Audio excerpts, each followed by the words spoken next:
अच्छा, काम की बात क्या है? काम की बात है आत्मा को परमात्मा से मिलाना चाहिए।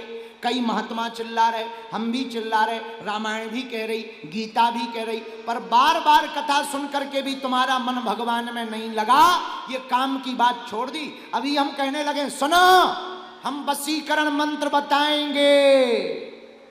ओहो, बगल में कोई हला, चुप हो जा, चुप हो जा। गुरुजी फिर से बोलिए, फिर से बोलिए।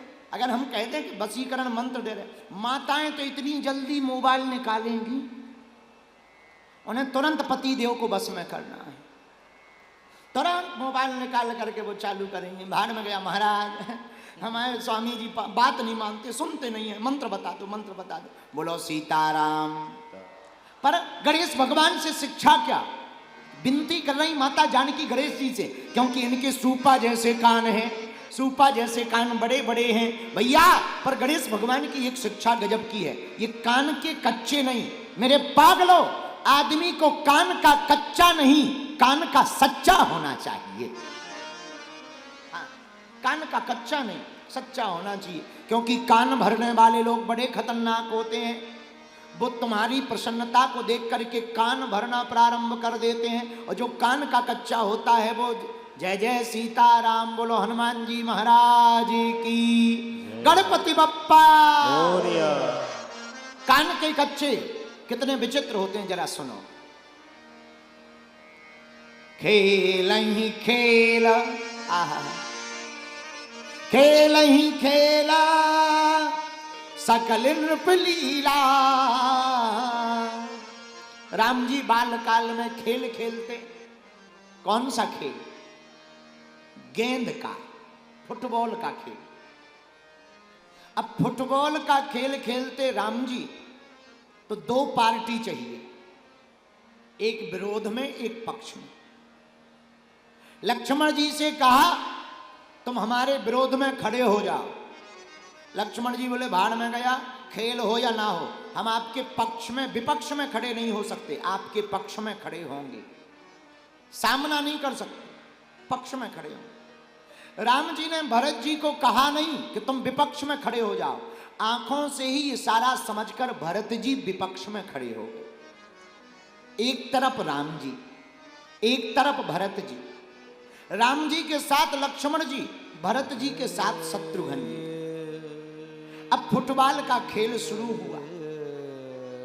राम जी ने गेंद को फेंका, भरत जी ने गेंद पकड़ी और जोर से लात का प्रहार राम जी की तरफ गेंद पर कर दिया, फुटबॉल पर। राम जी के सामने जैसी गेंद आई तो राम जी ने गेंद के ऊपर, फुटबॉल के ऊपर चरण का प्रहार नहीं किया, दोनों हाथों से फुटबॉल को उठाकर हृदय से लगा लिया। कान भरने वाले कितने खतरनाक होते हैं, जरा देखना। राम जी के कान में जाकर के कान भरने वाला आदमी बोला, हे रघुनाथ, लगता है भरत जी तुमसे जीतना चाहते हैं, इसलिए तो विपक्ष में खड़े हो गए। राम जी कान भरने वाले की बात में नहीं आए, कान भरने वाले से बोले सुनो भैया, ये जो प्रश्न तुमने हमसे किया है यही भरत जी से जरा करके आओ। जब कान भरने वाला भरत जी के पास गया, भरत जी क्या तुम राम जी से जीतना चाहते हो? अरे देखो तो राम जी तुमसे बिल्कुल प्रेम नहीं करते, वरना तुम्हें अपने पक्ष में ले लेते, तुम्हें विपक्ष में खड़ा कर दिया। सबसे ज्यादा राम जी तो लक्ष्मण जी से प्रेम करते हैं। भरत जी की आंखों में आंसू आ गए। और क्या गजब के संत हैं भरत। रोते हुए बोले भैया हमें कोई फर्क नहीं पड़ता, हम चाहे पक्ष में रहें या विपक्ष में रहें, हमारे प्रभु का खेल पूरा होना चाहिए। चाहे इस तरफ रहे या उस तरफ रहे, खेल पूरा होना चाहिए। हमें पक्ष या विपक्ष से मतलब नहीं। ओहो, पर अब कान भरने वाला राम जी की तरफ आया। क्यों? भरत जी ने जवाब दे दिया। हाँ, जवाब तो दे दिया, पर कान भरने वाले ने राम जी को फिर भरा। सरकार, लगता है भरत जी तुमसे फुटबॉल में जीतना चाहे। क्यों? तब तो इतनी जोर से चरण का प्रहार किया। लेकिन एक बात बताओ, क्या जब भरत जी ने इतनी जोर से फुटवार पर लात मारी तो आपने क्यों नहीं मारी? आप भी तो मार सकते थे, उस पार चली जाती, गोल हो जाता, आप जीत जाते। राम जी मुस्कुराते हुए बोले, भैया भरत जैसा संत जिसे ठोकर मार करके हमारे पास भेज दे, उसको फिर हम अपने पास से कहीं दुत्कार नहीं सकते, उसको कहां भगा सकते हैं? और भरत जी से पूछा, क्या तुम जीतना चाहते? भरत जी बोले, भैया हमने फुटबॉल पर जोर से लात इसलिए मारी। अरे फुटबॉल, तू कितनी पागल है, जिन चरणों को पाने के लिए बड़े बड़े अमलात्मा विमलात्मा महात्मा तप करते हैं, त्याग करते, जप करते, यज्ञ करते, तब चरण मिल पाते हैं। तुम उन राम के चरणों को छोड़कर आई है। ऐसे लोगों को तो जोर से लात मार करके ही राम जी की तरफ भगा देना चाहिए।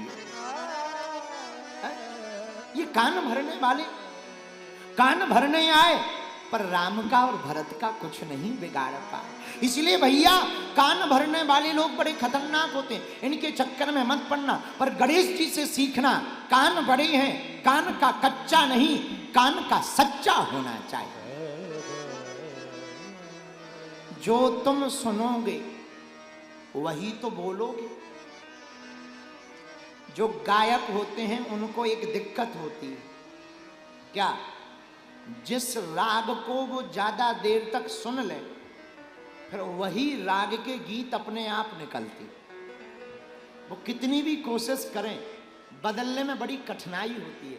तो जो तुम सुनोगे वही मुंह से निकलेगा, ये तय है। इसीलिए भैया अगर तुम प्रभु की कथा को सुनोगे तो भगवान का नाम ही मुख से निकलेगा।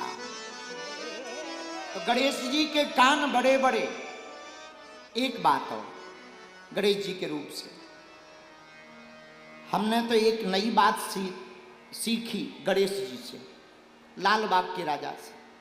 एक बार लाल बाग के ट्रस्ट के सभी पदाधिकारियों को ताली बजाकर धन्यवाद दो, जोरदार ताली बजा के धन्यवाद दो। अब पूछो हम ताली क्यों बजवा रहे हैं? जहां लाल बाग के राजा मुंबई वाले गणेश जी बनाए जाते हैं, वहीं से बनकर के बुराड़ी दिल्ली में लाए जाते हैं। कितनी मेहनत नहीं होती। पूरे ट्रस्ट के बिंदल जी, शत्रुघ्न जी, सब लोग लगे रहते दिन रात, कभी भजन संध्या, कभी कथाएं। भैया हमारा तो सौभाग्य जग गया कि हमें गणेश जी पर बोलने का सौभाग्य प्राप्त हो गया।